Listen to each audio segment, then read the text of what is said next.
Yeah, so hi everyone, and thanks for joining us virtually for these talks. I'm Austin Toombs, and I'm very grateful for the opportunity to talk about one of the projects that I've been working on with my students in the Community Computer Interaction Lab. Specifically, what I'll be talking about is our study of a game session scheduling platform, which is called the 100.io, and how I think some of the mechanisms used on that website could be really powerfully employed in other contexts as a means of addressing social isolation and loneliness. Okay. So to provide a bit of context, what Dr. Vines just presented is an overview of technologies, many of which are geared toward reducing social isolation and loneliness. But what I'm presenting isn't necessarily about reducing social isolation and loneliness. It is, however, a tool specifically geared toward creating tighter knit, more intimate communities out of much larger, more anonymous communities. So while I can't claim that all of the people who use this tool were or are socially isolated or lonely, I can say that a majority of the participants that we've included in the study have expressed that the social relationships that they've developed through this tool constitute their primary social relationships. So I'm going to try to quickly describe the basic premise of this system and why I think it's so interesting by using Destiny 2 as an example. So Destiny 2 is a very popular game, and many of the activities in this game require that you work together in teams of 3 or 6 players. It's hard to get a very solid number, but anywhere between 35,000 and 800,000 people are playing Destiny 2 right now. Many of these people do not have 2 to 5 other friends who are ready and available to play those multiplayer activities with them. And so the primary strategy for filling these empty spots is to use a handful of tools that are broadly called looking for group tools to find other players. The majority of those tools are very public facing, and on a really simplified level, they're pulling from a very large subset of that pool of 35,000 to 800,000 other players. The result, sorry, I lost my notes. The result is a fairly anonymous playing experience. You aren't likely to bump into the same people more than once, so there's not really much incentive to be generous, kind, patient, talkative, or social, etc. The goal just becomes accomplishing the mission in the game. And this isn't to say that people who are playing these anonymously are necessarily mean to each other. It's just there's not as much incentive to form a relationship if you're never going to see that person again. There are some built-in mechanisms that the game tries to provide to help people play more regularly with others, but these are largely seen as really clunky from the player's perspective, and so most players still rely on these really public-facing looking for group tools. The problem that the 100.io tries to solve is that anonymity factor. When you sign up through the website, it asks a few very basic demographic questions, a few pragmatic questions, like what time zone do you live in, as well as a few questions about what type of player you are and what types of players you like to play with. Are you casual? Do you like to play really seriously? Do you want to only play in women-only groups? And then it places you into an automatically generated group of around 100 players who ostensibly share some kind of arbitrary player characteristics as you. This group then becomes a more permanent source of potential other players and acts like a kind of community space for all the other players in that group. Some of these spaces do successfully turn into communities, and some of them fail, which is something I'll say a little bit more about in a couple of minutes. It's also fairly common for people to be members of multiples of these groups or spaces, though they tend to identify one of these groups as their main group. Once a group reaches around 100 people, the system stops automatically placing people into the group. After you join the group, the primary function of the 100 is in helping players find time to play together. So it's like those looking for group tools, but now with a much, much smaller audience.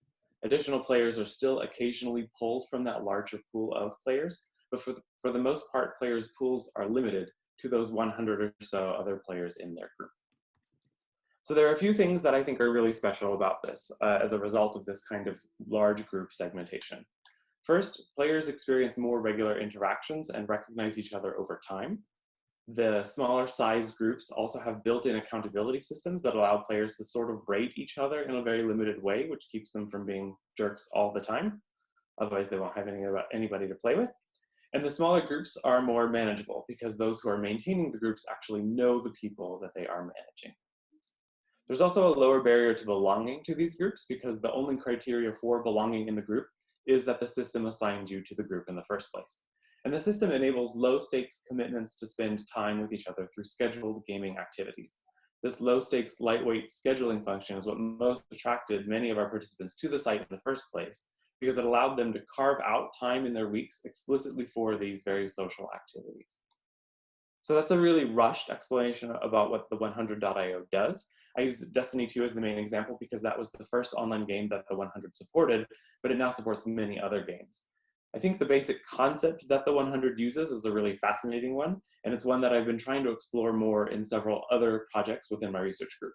That basic concept is, how do we take overly large groups, like the kind of groups that the internet gives us access to, and limit them or tighten them or constrain them in some way so that the people participating in these groups can really get a sense of community from that participation, rather than a sense of randomness and anonymity.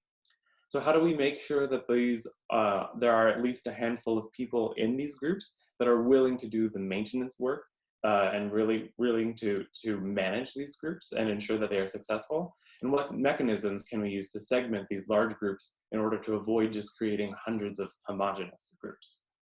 In the remaining slides, what I'll talk about are some of the things that I think are important to consider if someone attempts to take this basic group segmentation concept and apply it to another context. I think who does the maintenance work is one of the more important questions to investigate if we are to think about what it means to adopt this kind of segmentation mechanism for example, like a city or a larger community. For the 100, groups are maintained by the person or team of people who stand up and start organizing. So often these are the first people to propose a time to play, and they end up singling themselves out as a kind of de facto leader of the group. And as long as people get to play the game, they're pretty happy not having to be in charge. So there's no end of boring maintenance work that needs to be done, even for groups of people who are just playing video games together. So any context that attempts to adopt this strategy will have to think about how to ensure that there is someone willing and able to take that maintenance work on. Some people live for that kind of administrative power, and some people could not possibly care less for it. Beyond ensuring that there are participants interested in being in charge in some fashion, we also have identified ways that the game creators have a high level of responsibility as well. This surprised us, but we heard from many of our participants that there was a specific period of time where the game was updated and players largely didn't enjoy the content anymore, and that led to the collapse of hundreds of communities because they didn't enjoy Destiny 2 for a 2 or 3 month window of time. So this is certainly not something that only applies to game companies. Any organization that attempts to create smaller communities out of larger communities has to wrestle with what might be a lower resiliency of these kinds of smaller groups. But that lower resiliency is something that my research group is still studying. We're not completely sure that those small groups are necessarily less resilient. So while I'm very fascinated by this automatic group creation mechanism that the 100 uses, I think it's important to point out that it's not always successful, and that hit or miss success rate has really different implications for different contexts. So for the 100, since people are there just to find gaming buddies, it's not a huge deal if they have to cycle through multiple groups in order to find a group that's active enough for them or with enough people in them that they enjoy playing with.